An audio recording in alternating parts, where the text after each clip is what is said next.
Welcome everybody to the William G Mather. My name is Tori. I work in the STEM Education Department at the Great Lakes Science Center. While we wait for others to join, we're going to go ahead and pan around the William G Mather Pilot House for you today.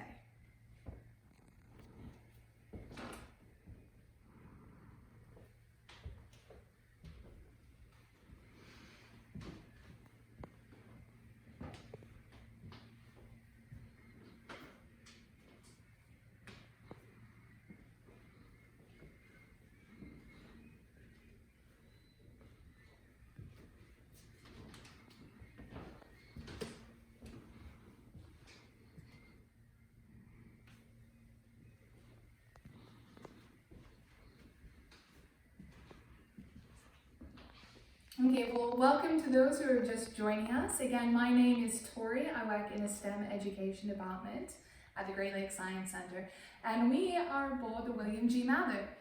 We have a special weekend planned for you. We're giving you a few tours to mark a historic occasion. It is the 95th anniversary of the William G Mather. So, wow, that's a really, really long time. So in 1925, this was commissioned to be the Cleveland Cliffs flagship, which means it was extremely special. It was going to host and represent the company Cleveland Cliffs. Now the company was owned by William G Mather, hence the name, the William G Mather, and it was built in East Coast, Michigan for about $1 million. So in 1925, if this ship cost about $1 million to build, for my math friends out there, how much would it cost today to build this ship? You can go ahead and leave some answers in the chat if you'd like as well. Again, for the christening of this ship in 1925, and this exact date, May 23rd, a woman named Claire Kirchner had the privilege of being asked by William G Mather to christen the ship. Now, for those of you who don't know, a christening of a ship generally involves a bottle of champagne broken across the bow of the ship. It's been known or believed to bring good luck to the ship and to all those who travel on it, and it's to give it a name, kind of like a baptism. It's a name-giving ceremony. So Claire had the privilege of breaking a bottle of champagne over the bow of the ship in 1925.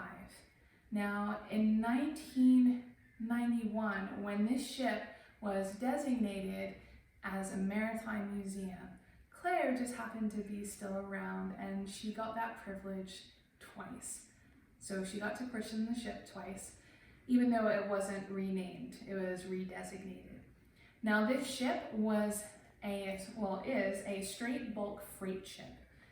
It carried iron ore from Duluth, Minnesota back to Cleveland from the Cleveland Cliffs mines up in Minnesota. Now, usually it would carry coal or salt up, making sure the trip was worth it. Now, a bulk freight ship carries a lot of different things. If you want to go ahead and take a look at the deck of the ship, those are telescopic hatches, and we have 4 cargo holds. In 1925, this was one of the largest ships ever to sail the Great Lakes.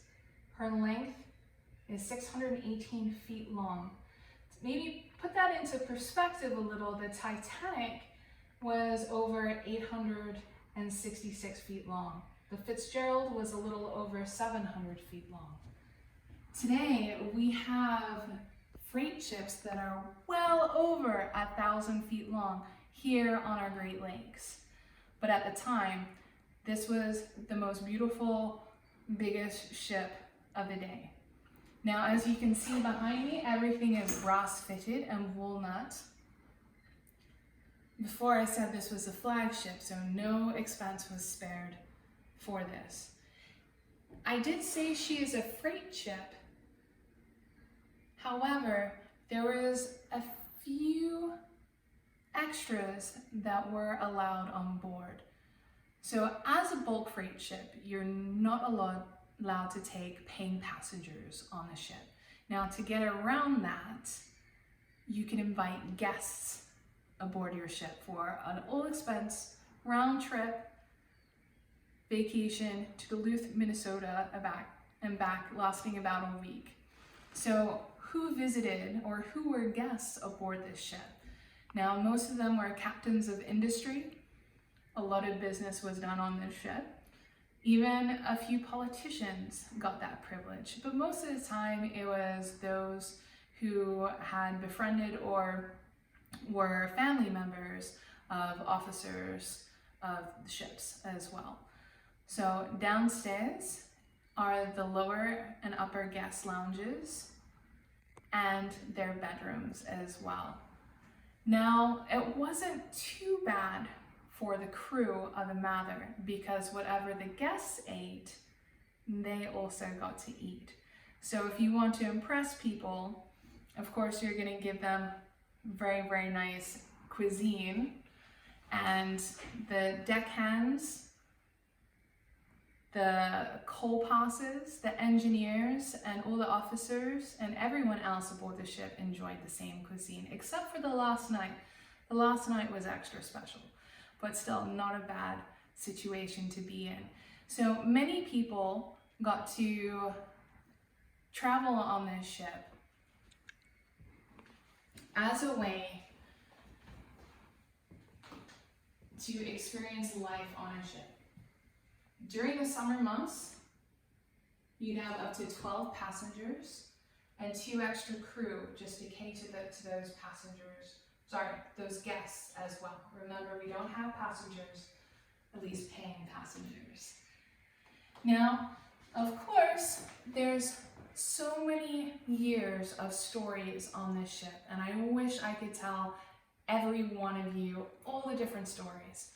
Tomorrow's segment, we'll dive down into a little bit of what some of those stories are, but be sure to come back and visit often for many other tales about the people that lived, worked, and traveled on this ship.